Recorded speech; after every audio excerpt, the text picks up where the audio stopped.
In 1559, Sofonisba is invited to go to Spain as a lady-in-waiting and a court painter to the new queen, Isabella de Valois. So, what a perfect, she has a career, essentially.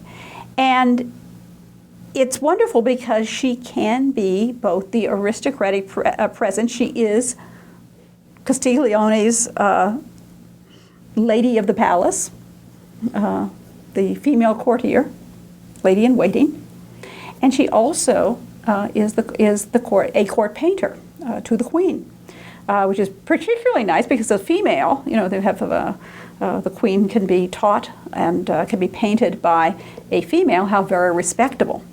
Incidentally, she is said to have taught the queen painting, and the queen really enjoyed this. So she was participating in this new accomplishment that was now becoming very respectable for women, at least in court circles. And the queen regarded Sofonisba as a very good friend, evidently, too. So here we see one of Sofonisba's portraits of the queen. And she remained in the court of Spain from 1559 to 1573. She taught the queen to paint. She was extremely well paid. And what she was able to do was send money back to help the family out. So she was not only supporting herself, she was actually able to help the family. And in fact, later in life, she actually signs over her pension to her brother. To help because she's got enough otherwise, evidently. The queen died in childbirth, and this was in 1568, and she left a very nice legacy to Sofonisba Anguissola. Now, the legacy wasn't paid immediately. The king kept it for a while and then paid it out as a dowry. Now, we're thinking here, if she was born in 35, and this is 73, and she might even be older than that. So she's certainly at least in her upper 30s when she finally gets married. That's very unusual. Generally, women get married when they're teenagers. And so, to be married that late in life for the first time, obviously wealthy widows get married if they want to. But that's a little unusual. And Philip II, the King of Spain, arranges the marriage. He's married. She is married. She doesn't even meet him until she moves to Palermo. And so it's a marriage by proxy. She's married to Fabrizio Moncada, who is the younger son of the Viceroy of Sicily, who's and she lives with him for about 5 years until he dies. And then she's going back to Cremona, and she meets the captain of the ship, who's a Genoese ship captain. His name is Orazio Lomellini. And this is from a very fine Genoese family, so it's not some rustic ship captain. This person is also from a noble family in Genoa, and she marries him. She marries him over the protest of her brother, who by this time is the head of the household, and he's inherited. And he does not really like this idea of his sister marrying and probably taking some of her money to her husband. He probably thought the family was going to get it all. But at any rate, that becomes very fascinating. I don't know why no one has written some kind of romantic novel about it. Of course, we know nothing about it. But he is younger than she is, and by this time, she's in her 40s. Maybe she's feeling she can do what she wants. She lives to be a very old woman. And we have this portrait, which some people call a self-portrait of Sofonisba, and other people question whether it is by her hand. So I don't know. Depends on what book you're reading. But you can see this portrait in her old age, about 1610, and she lives to be in 1625, so she does live to be perhaps 90 years old or even more. I mean, As I said, we aren't sure of her birthday. In 1606, she transferred her Spanish pension to Asdrubale to help out the family. And that indicates that she had plenty of money on her own. She's quite well known. In 1624, she's visited by Anthony van Dyck, who draws a sketch of her. And I have just reproduced down below. You can see the writings going across the page, and he just does a little sketch in the middle of this, of her at a very old age. And then the following year she dies, as we say, is advanced old age, but well known. Okay, let's go back, and now we know about her life. Let's go back and look at some of her works of art. And one of the interesting things about this, of course, is the strategies by which women are able to become known and to be able to have a career. And I want you to be kind of aware of that throughout the course. This is a drawing, a boy bitten by a crayfish, or sometimes they'll say a boy bitten by a crab, some kind of crustacean. And I've seen all sorts of dates on it, but it seems to me that it's fairly easy to date because we know who the boy is. The boy is Asdrubale. And maybe I should say a few words about the names of the family members. The names of the family members, as you can see, some of them are quite unusual. They are often they're Carthaginian names. Her grandfather, the first to be made noble, was Annibale, or Hannibal. So they're naming the boys after the brothers and sons of Hannibal, those Carthaginian names, and Sofonisba was the daughter, I think, of Hannibal, or one of the Carthaginians anyway. And then a lot of the names of the girls are classical. I mean, obviously Sofonisba is from classical history. Helena, Helen. Minerva, the Roman goddess of wisdom. Europa, and then a few of them, Lucia and Anna Maria, are much more conventional saints' names. But it is kind of interesting because even the names he picks for his children have an intellectual, educated history behind them. Okay, back to the painting, back to the drawing. As we said, Almaquire, her father, would write to various people, telling them about his daughter's accomplishments and sending them drawings. And one of the things he did was send a drawing to Michelangelo. And it was a drawing of a smiling girl.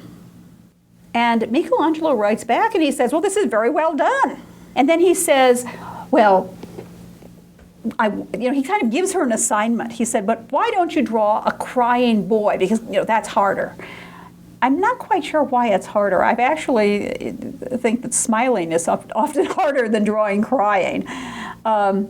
And is the implication that, boys are more important than girls? This is one of the things people have mused over. However, she complies, and she gives him a very unusual drawing. And it still survives. As you can see, it's somewhat damaged, but it still survives. It's unusual because it's an everyday subject. She didn't just draw some amorphous crying, she didn't just draw some anonymous crying boy out of context, or she didn't pick a classical theme. What she does is show everyday life. And it is her brother, Asdrubale. Now, I have seen dates on this drawing anywhere from 1554 to 1558. And I sometimes think, well, I think possibly one of the reasons they like to put late dates is to try to say, oh, she's much older. It's that old idea that somehow, men can be accomplished in their teens, in their 20s, but maybe not women. I don't know where the logic of that is, actually. But we can date this pretty easily. Asdrubale is born in 1551. He looks about 2.5 to 3 years old, so presumably somewhere in the neighborhood of 1554. And what you can see is that the little boy has stuck his hand into a a basket of crustaceans, crayfishes, that have little pinchers on them. And he's gotten pinched. He's gotten, his hand is up, and dangling from it is one of these little crayfish. And he's crying. And his sister, Minerva or Europa, probably one of the sisters, is patting him on the back and trying to comfort him, and kind of smiling because, you know, it's slightly amusing, but it's more, I think it's more a comforting smile. And it's interesting what people say about it, because I have seen people say that she's laughing at him. I don't see that at all. I see her as comforting him. There's another interesting thing about this drawing. It got passed to some pretty illustrious people, and it's believed that Caravaggio somehow saw it, or at least heard of it, and does a painting of a boy bitten by a lizard, and that idea may go back to the Anguissola picture. So Caravaggio is probably one of the most famous Baroque painters, and from about 1600. And so when you say that, I always think this is one of the criteria that people use to say an artist is important or great, is that did they influence anybody? So here we do see an influence on a major artist. Now, she did many, many, many self-portraits. We're not going to see them all, but we're going to see some of them. This is a self-portrait of Sofonisba Anguissola. It's a very small picture. It's only about 17¼ by 5 inches, so a little bit over a postcard size. And it's in Vienna, in the Kunsthistorische Museum. I have seen this work. And one of the things that I noticed immediately was you could so clearly make out the text in the book that she's holding. And the book is inscribed, as you can see. I've got the inscription there, in Latin. And I want to talk about the inscription. Now, it's a little hard to tell in the reproduction because sometimes dark colors reproduces as black. But the background is really a deep green. And she's wearing then a dark dress. And so this sets her out against the background. She's not really lost in the background. But it's a very modest dress. As you can see, it comes right up to her neck. And then she has the little frill at the neck and at the cuff. So it's not a completely plain dress. She's got some touches that you'd have to have some money to wear. This very, very fine ruffles. But it's a simple setting. It's a modest dress, and that just really reinforces the words on the inscription, where she says that she's Sofonisba Anguissola Virgo meaning virgin or maiden, and often they put this word in, and it is emphasizing the fact that they are young, chaste, virtuous maidens. Even if her portrait is there for you to see, she's still virtuous. Even though she paints, she's still virtuous. And it is something that is very, very important for the woman artist to combat any thought that because her portrait or her skills are being displayed, that somehow she could be wanted. And as I say, the women from the nobility generally have a good chance of doing this because they are chaperoned and they are of the social class that just some ordinary person on the street should not be making comments about. So here we see again, and in a sense, these self-portraits, they were popular. People wanted to have pictures of this remarkable woman. Some of them are for her family, undoubtedly. Some are for herself and demonstrations of her skill. After all, she has a ready model in herself and her family, and her earliest pictures are mostly herself and her family. We know, for example, later on, Lavinia Fontana, another woman artist of the 16th century, the people are asking for her portrait so they can put them in their studios with their portraits of famous men and women. So these one of the suggestions has been is these are gifts that Al-Makari could give to important people to help enhance Sofonisba's career, where some of them probably stayed in the family too.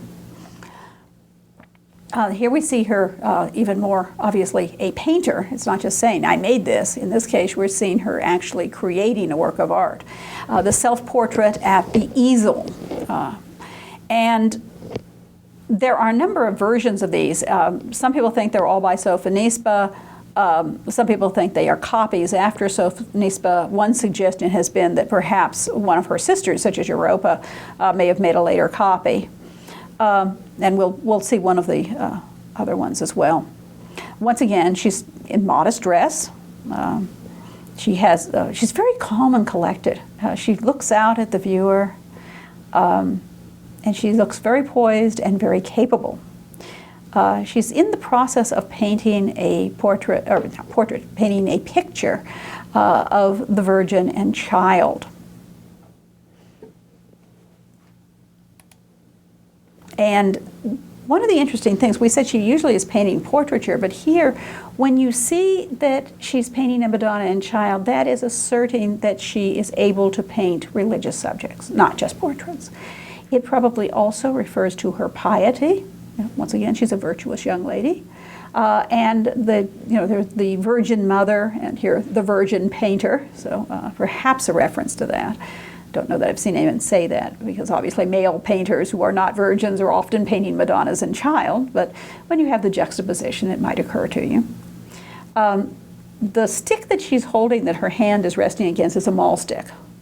And these are used not only to steady the hand, but also you can smooth out brush strokes. And you often see these in pictures of artists from some from the Renaissance, some from neoclassical period. Oh, I should also mention that the picture of the Madonna and Child seems to have been perhaps something that it may be a lost painting, something of that nature. But it shows a very tender, loving relationship between Mary and the Christ child. Now, another idea that has been suggested is that by painting the Virgin and Child, there may actually be a slight classical reference to this, for those who are in the know. We remember we had these different women artists who were mentioned in Pliny, and then Boccaccio would talk about them and change their names. And they would be changed into sometimes, in this case, a sort of Christianized version. There was a classical artist, a woman artist named Timorete, who was famous for painting a picture of Diana of Ephesus. Now, many people have said that Diana, the worship of Diana of Ephesus for the Christians, was replaced by the worship of the Virgin Mary at Ephesus. And so when Boccaccio is writing about this figure whom he changes her name to Tamar or Tamari, it's as though he's updating the subject, to not a pagan deity, but to the Christian Virgin Mary. And that's certainly what we see in some of our pictures of Tamari in Boccaccio's Genealogy of the Gods. So I have this little 14th century picture where she's painting the Virgin Mary rather than the Diana of Ephesus. And she has her male assistant grinding pigments for her down there in the corner. So perhaps Sofonisba is likening herself to a female classical artist who is painting the female, can't say deity for the Virgin Mary because she's not a deity, but the most honored woman in the Christian saints. Here you see the picture we've been looking at and one of the copies. And you can see it looks a little tighter. It looks like it is a copy. And it may be that is one of the other Anguissola girls. Maybe Europa painted this after her sister. We just don't know, of course. We've taken a look at this miniature several times, but now we're going to actually talk about it. It is it's assumed to date about 1556, And as you see, it's very, very tiny in size, and it's placed on a pendant that could be worn like a necklace. So this is a little miniature, about 3 by 2.5 inches.